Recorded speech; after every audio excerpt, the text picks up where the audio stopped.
Okay, so you've shared a really interesting mix this time. We've got what looks like company info, even part of another podcast discussion, Yeah, it definitely covers some ground. and a few key themes seem to pop out right away. Software supply chain security, obviously, cloud vulnerabilities, which just keep coming, and honestly, just figuring out what information really matters in this security whirlwind. Absolutely. Information overload is real. So our mission today, let's call it, is to cut through this, pull out the crucial bits so everyone listening understands what's happening, and maybe more importantly, why it matters. Sounds like a plan. It's a good reminder that security today isn't just about, firewalls and antivirus. It's woven into everything.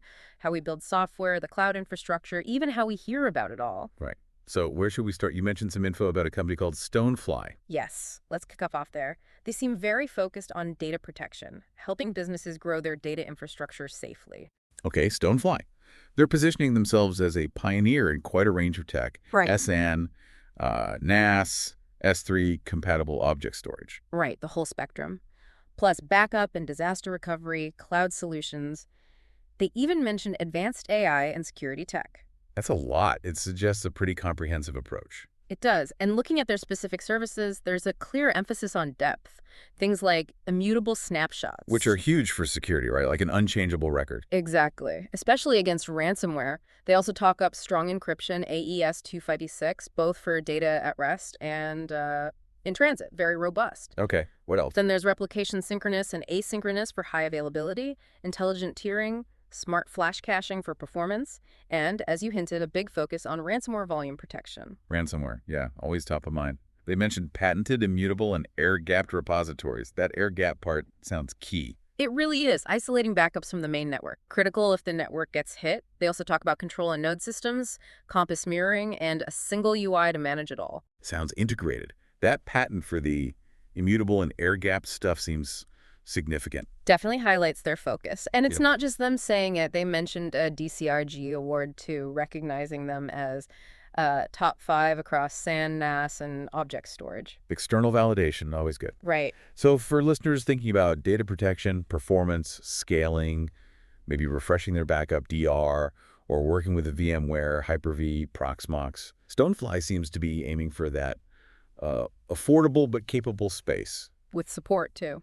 That seems to be the message. And interestingly, they look like they're growing significantly, mentioned over 100 job openings. Oh, really? In what areas? Software development, tech support, full-stack devs, digital media, customer service. Quite a mix. They gave an email, too, jobs@stonefly.com. Good to know. And they had a promo. Yeah, a couple of interesting ones this month. A $10 immutable and air-gapped backup offer. Sounds like a low barrier to entry. $10, wow. Or, for bigger needs, a 70-terabyte backup and DR appliance, expandable up to 4 petabytes, apparently. So, in terabytes, expandable. Comes with all those features. Air-gapped, immutable, works with Veeam, Rubrik, Commvault, site recovery, backup, and DR. Object lockdown for ransomware. That one was listed at $700. So contact sales for that one. Yeah. Sales@stonefly.com. That's what they said. So yeah, definitely a serious player in that space. And full transparency, StoneFly is the sponsor helping make this deep dive possible. Right, important to mention. Okay, so from data protection hardware and software, let's pivot quite dramatically, actually, to that podcast transcript you shared, the GitHub quadruple supply chain attack. Yes, this one is complex and pretty concerning. Really highlights the risks in modern software development. Okay, quadruple attack, where did it start? I saw mentions back in mid-March about GitHub Action. TJ Actions changed files. That was the first public report, yeah. GitHub Actions, for anyone maybe not familiar, are like automated workflows developers use. Right, build code, run tests, that kind of thing. Exactly. And in this case, all the tags, think of them as version labels for this changed files action, were apparently modified to point to malicious code. And what did the bad code do? It snooped around the environment where the action ran, looking for secrets, API keys, passwords, and then it dumped anything it found into public workflow logs. Public logs. Ouch. That sounds bad. Potentially very bad. Any public project using that action with secrets exposed in its environment could have had them leaked. Thankfully, the direct leaking seemed somewhat limited, maybe a couple dozen repos. But the action itself was used much more widely. Oh, yeah. Something like 20,000 repositories used it. So lots of investigation for companies to figure out their exposure, even indirectly. but that wasn't the whole story. Not by a long shot. Okay, so what else? You said quadruple. Right. Researchers dug deeper and found another compromise before TJ actions. A different GitHub action, review dog actions setup. Review dog, okay. And TJ actions actually used this review dog action, so it seems review dog was hit first, maybe for just a couple of hours. Looked very targeted, specifically aimed at getting control of TJ actions. Wow, okay, so that's level 2. How did review dog get compromised? Good question. Working with the maintainer, and remember, many of these are volunteers, they found one of their contributors had their GitHub personal access token, their PAT, compromised. A PAT, like a password for automation. Basically, yeah. And with that stolen token, the attacker could update the review dog action tags, pointing them to malicious code. Okay, so the token theft is level 3. How did that happen? This is like peeling an onion. It really is. And this part is fascinating and a bit scary. It looks like that contributor was active in another open source project. And that project had a specific type of GitHub Actions vulnerability, sometimes called a pwn request. A pwn request. Okay, sounds quirky. The name is, but the vuln is serious. It involves an action trigger called pull request target. It can basically let anyone submitting a pull request, even from a fork, run code with elevated permissions within the main actions context. Whoa. So untrusted code gets extra privileges. Exactly. Making it easier to steal secrets, like that PA. It's like giving a random visitor the keys to your filing cabinet. Okay, let me recap.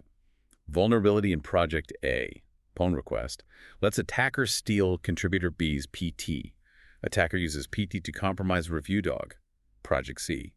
Attacker uses review dog compromise to compromise TJ actions, Project D. That's 3 levels deep. What's the 4th?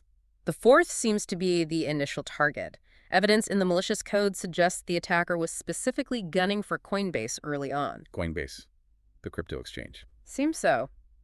There were checks in the code, actions that would only run if it detected it was in the Coinbase environment. It looks like after that targeted attempt, the attacker maybe decided to, burn the access and go broader by hitting TJ actions. That is incredibly sophisticated and worrying if it's repeatable. That's the big concern. These kinds of GitHub Actions permission issues have been discussed before in research, but this looks like the first major real-world exploitation chain we've seen documented like this.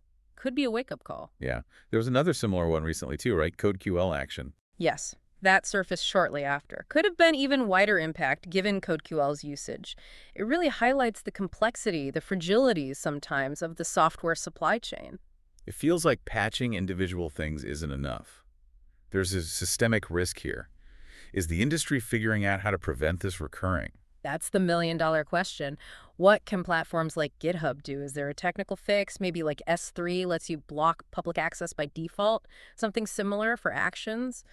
It's tough. I heard some talk about GitHub planning immutable actions. Right, that's one potential mitigation being discussed. The idea is to move away from relying on these mutable tags, which we saw can be easily repointed. Like in both review dog and TJ actions. Exactly. And move towards using commit hashes much more consistently. A commit hash is like a unique fingerprint for a specific code version. It can't be changed. So you'd pin your action usage to a specific hash, not a tag like v1 or main.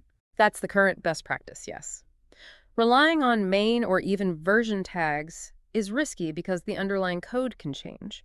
Immutable actions would make pinning to hashes more the default, ensuring a tag always points to the same code. And that would have stopped the attacker from spreading the malicious code by updating the tags in review dog and TJ actions. Correct. It breaks that particular attack vector. But it would stop everything, right? Like if the action itself uses other actions that aren't pinned, or if the code at the hash itself was bad to begin with. Good points. No silver bullet. And importantly, hash pinning wouldn't have stopped that initial pwn request vulnerability that led to the path theft. That was about the trigger and permissions, a separate issue. Right. But it would have stopped the pivots, the lateral movement using tag updates. It's about defense in depth, multiple layers of security. Makes sense. Okay, quite a story there. Let's shift gears. The Ingress Nightmare Kubernetes vulnerability, you mentioned it last time. Any updates? Unfortunately, yes. It's now being actively exploited in the wild. Gray noise data, the service tracking internet scanning, shows a definite uptick in activity targeting this vulnerability. Specific IPs probing for it. Oh, Not just theoretical anymore, then. Nope. And there are public proof of concept exports available now, including templates for nuclear, that scanning tool. So attackers have tools, defenders likely using the same ones to find vulnerable systems. And what about the big cloud providers? AWS, Azure, GCP. They've all released security advisories about how this affects their managed Kubernetes services. If you're using EKS, you need to check those advisories. Like now, And crucially, this isn't an automatic fix, is it?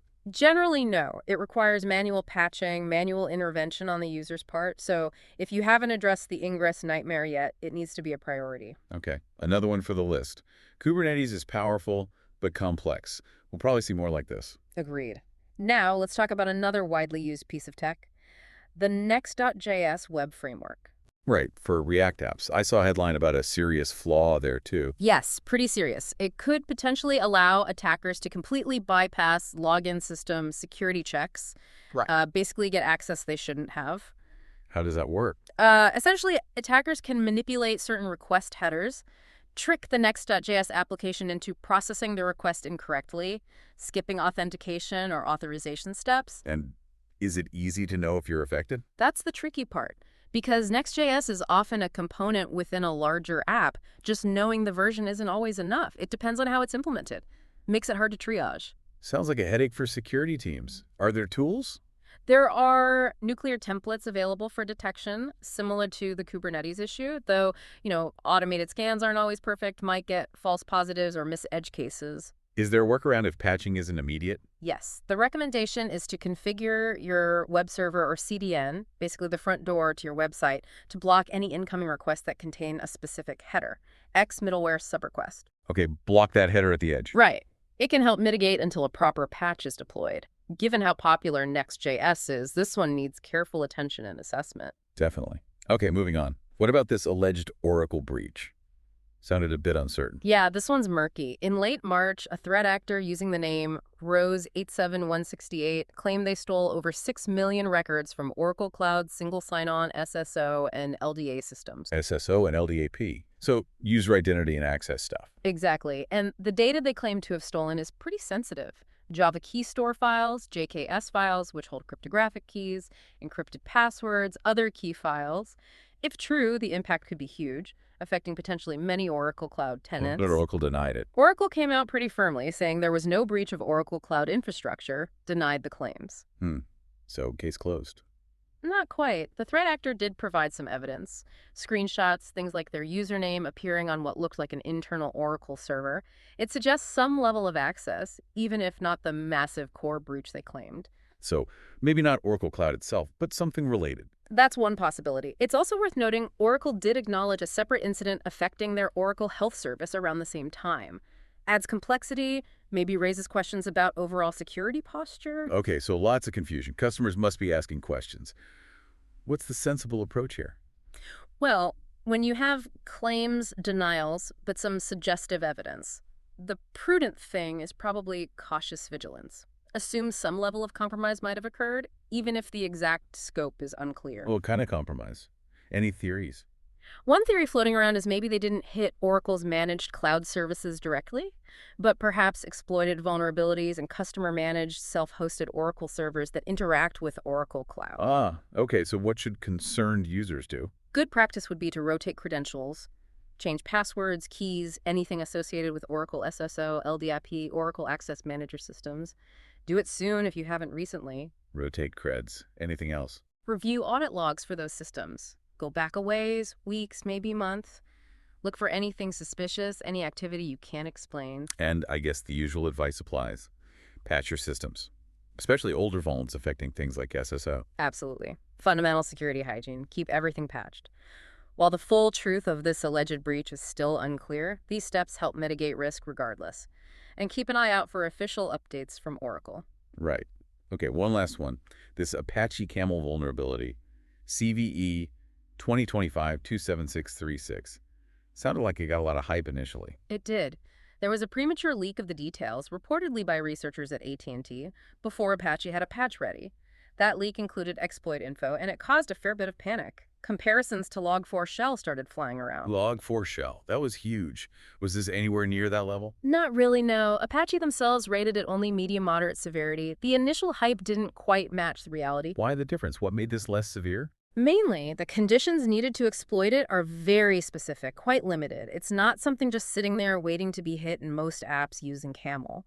And even if you can exploit it, what an attacker can actually do is pretty restricted. It really depends heavily on the specific application's configuration. So not like Log4Shell, where you could often get remote code execution easily. Exactly. Nowhere near that level of impact. Okay, so in the specific cases where it is exploitable, what can an attacker do?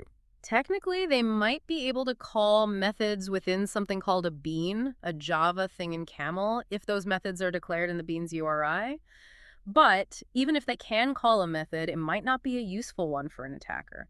Might not do anything harmful. So just calling a method doesn't mean game over. Right. The estimate is that very, very few applications using Camel are likely vulnerable in a way that poses a significant risk. And the technical trick was something about case sensitivity. Yeah, Camel has a filter to block manipulation of sensitive headers, but the filter was case sensitive. So an attacker could potentially bypass it by using, weird capitalization for the header name, sensitive header, instead of sensitive header. The classic case sensitivity bypass. Pretty much. So yes, a way around a control, but the impact of getting around it was usually minimal in this case. So the takeaway is, patch it, yes, but probably not a drop everything in panic situation. Precisely. Apply the patch as part of normal security upkeep. But this whole episode is maybe a better lesson in the dangers of premature vulnerability disclosure, the hype cycles, and the wasted time defenders spend chasing ghosts based on incomplete info. Rely on the vendor assessments when they come. Good point. Okay, let's wrap this deep dive up. Let's summarize the key takeaways.